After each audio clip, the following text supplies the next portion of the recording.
আসসালামু আলাইকুম ওয়া রাহমাতুল্লাহ। প্রিয় দর্শক, আজকের ভিডিওতে আমি আপনাদেরকে জানাবো মাত্র 1 মিনিটের বিশাল সওয়াব কামানোর কতগুলো দোয়া ও আমল সম্পর্কে পর্ব 2-এ।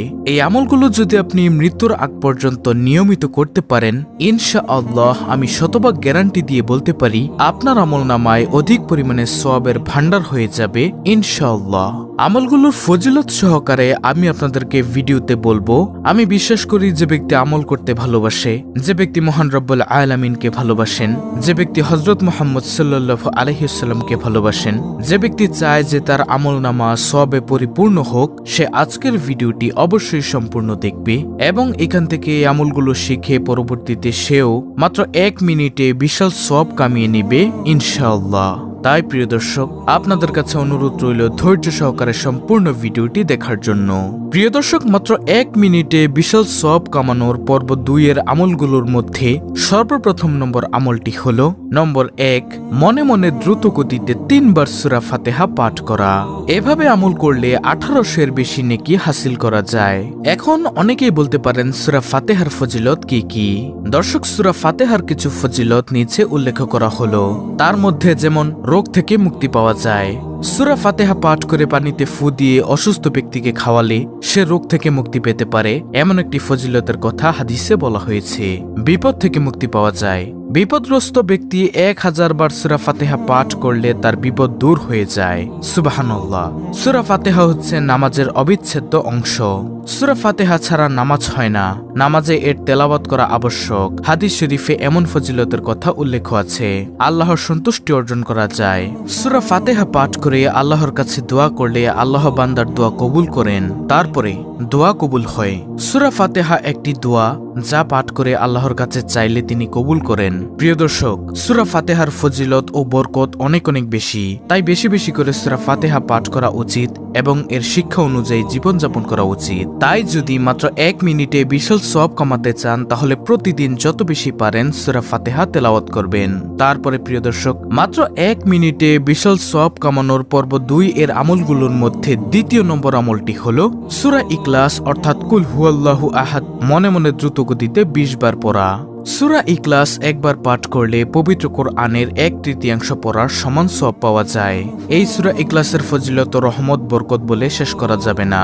সূরা ইখলাসের ফজিলত সম্পর্কে আমাদের চ্যানেলে অনেক ভিডিও আছে, আপনি চাইলে দেখে নিতে পারেন। তারপরে প্রিয় দর্শক, মাত্র 1 মিনিটে বিশাল সওয়াব কামানোর পর্ব 2-এর আমলগুলোর মধ্যে তৃতীয় নম্বর আমলটি হলো চেষ্টা করলে পবিত্র কোরআনের 1 পৃষ্ঠা পাঠ করা যায়। পবিত্র কোরআন পাঠের ফজিলতগুলো হলো আল্লাহর রহমত ও শান্তি পাওয়া যায়। পবিত্র কোরআন পাঠ করলে আল্লাহর রহমত ও শান্তি বর্ষিত হয় এবং শয়তানের কুমন্ত্রণা থেকে রক্ষা পাওয়া যায়। তারপরে অন্তরে প্রশান্তি পাওয়া যায়। কোরআন তেলাওয়াতের মাধ্যমে অন্তরে প্রশান্তি লাভ করা যায়, যা মানুষকে মানসিক শান্তি এনে দেয়। তারপরে সওয়াব অর্জন করা যায়। প্রতিটি অক্ষর পাঠের বিনিময়ে 10টি করে সওয়াব লাভ করা যায়। তারপরে কোরআন অনুযায়ী আমল। কোরআন অনুযায়ী আমলকারী সর্বোত্তম মুমিন হিসেবে বিবেচিত হন। এছাড়াও কিয়ামতের দিন সুপারিশ পাওয়া যায়।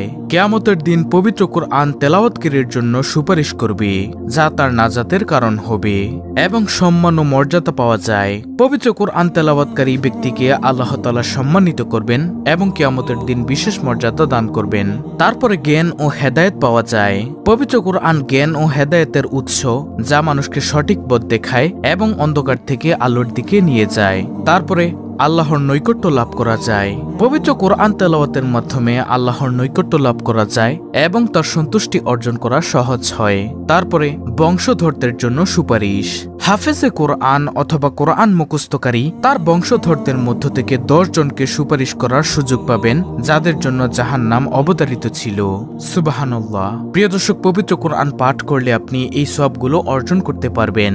তারপরে মাত্র 1 মিনিটে বিশাল সওয়াব অর্জন করার চতুর্থ নম্বর আমলটি হলো পবিত্র কোরআনের ছোট্ট একটি আয়াত মুখস্থ করা যায়, যেমন সূরা হাশরের শেষ 3 আয়াত, আয়াতুল কুরসি ইত্যাদি। আরো অনেক ফজিলতপূর্ণ আমল রয়েছে যেগুলো আপনি মুখস্থ করতে পারেন, যার বিনিময়ে আপনি পাবেন অসংখ্য সওয়াব। তারপরে পঞ্চম নম্বরে হলো নিম্নোক্ত দোয়াটি 20 বার পড়া যায়। দোয়াটি হলো লা ইলাহা ইল্লাল্লাহু ওয়াহদাহু লা শারিকা লাহু লাহুল মুলকু ওয়া লাহুল হামদু ওয়া হুয়া আলা কুল্লি শাইইন কাদির। এই আমলের সওয়াব হলো ইসমাইল আলাইহিস সালামের বংশের 8 জন দাস আল্লাহর ওয়াস্তে মুক্ত করার সমান। তারপরে মাত্র 1 মিনিটে বিশাল সওয়াব অর্জন করার 6 নম্বর আমলটি হলো সুবহানাল্লাহি ওয়া বিহামদিহি সুবহানাল্লাহিল আজিম 100 বার পড়া যায়। এই তাসবিহটি 100 বার পাঠ করার ফজিলতগুলো হলো নম্বর 1, গুনাহ মাফ হয়।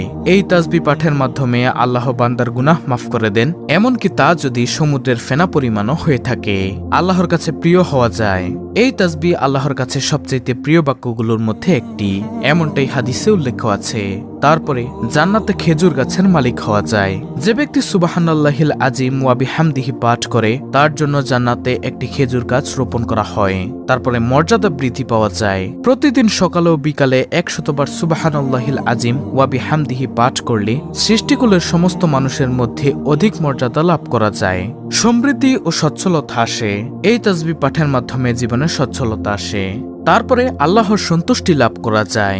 এই তাসবিহ পাঠের মাধ্যমে আল্লাহ তাআলা সন্তুষ্ট হন। এই তাসবিহটি সকল সন্ধ্যা উভয় সময়ে পাঠ করা উত্তম। বিশেষ করে সুবহ সাদিকের সময় 100 বার পাঠ করা অধিক ফজিলতপূর্ণ। তারপরে প্রিয় দর্শক, মাত্র 1 মিনিটে বিশাল সওয়াব অর্জন করার সর্বশেষ 7 নম্বর আমলটি হলো, এটা আমি প্রথম পর্বেও বলেছি, দ্বিতীয় পর্বেও বলবো, এবং যদি তৃতীয় পর্ব বানাই তাহলেও বলবো, সব সময় ইস্তেগফার পাঠ করা। কারণ মাত্র 1 মিনিটে এর চেয়ে ছোট্ট আমল আর নেই।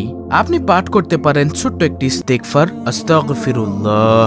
প্রতিদিন যদি আপনি কমপক্ষে 100 বার এটি পাঠ করতে পারেন, ইনশাআল্লাহ আমি আশা করি আল্লাহ তাআলা আপনার গুনাহগুলো মাফ করে দিলেও দিতে পারেন। কারণ তওবা ইস্তেগফার হচ্ছে গুনাহ মাফের মাধ্যম। ইস্তেগফারের ফজিলত সম্পর্কে আমাদের চ্যানেলে অনেক ভিডিও আছে, আপনি চাইলে দেখতে পারেন। প্রিয় দর্শক, আমি পর্ব 2 এর 60টি আমল আপনাদেরকে সংক্ষেপে আবারও বলে দিচ্ছি। আপনারা স্ক্রিনশট নিয়ে নিন যেন দেখে দেখে পড়তে পারেন। নম্বর 1, সূরা ফাতিহা পাঠ করা কমপক্ষে 3 বার।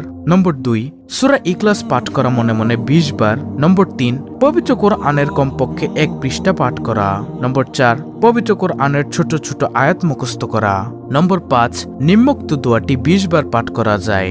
দোয়াটি হলো, লা ইলাহা ইল্লাল্লাহু ওয়াহদাহু লা শারীকা লাহু লাহুল মুলকু ওয়া লাহুল হামদু ওয়া হুয়া আলা কুল্লি শাইইন কাদির। নম্বর 6, সুবহানাল্লাহি ওয়া বিহামদিহি সুবহানাল্লাহিল আজিম 100 বার পড়া যায়। নম্বর 7, ইস্তেগফার পাঠ করা। এগুলো আপনারা প্রতিদিন যখনই সময় পান পড়বেন। তো এই ছিল আমাদের আজকের ভিডিও, অত্যন্ত গুরুত্বপূর্ণ একটি ভিডিও। ভিডিওটি ভালো লাগলে অবশ্যই চ্যানেলটিকে সাবস্ক্রাইব করে পাশে থাকা বেল বাটন অল বাজিয়ে দিবেন। ভিডিওটিতে একটি লাইক দিবেন এবং কমেন্টে আমিন লিখবেন এবং অন্য মুসলিম ভাই বোনদের কাছে ভিডিওটি শেয়ার করে দিবেন যেন তারাও দেখে শিখে আমলটি করতে পারে। আল্লাহ রাব্বুল আলামিন আমাদের সকলকে ছোট ছোট এই আমলগুলো প্রতিদিন জবানে জারি রাখার তৌফিক দান করুন। আমিন।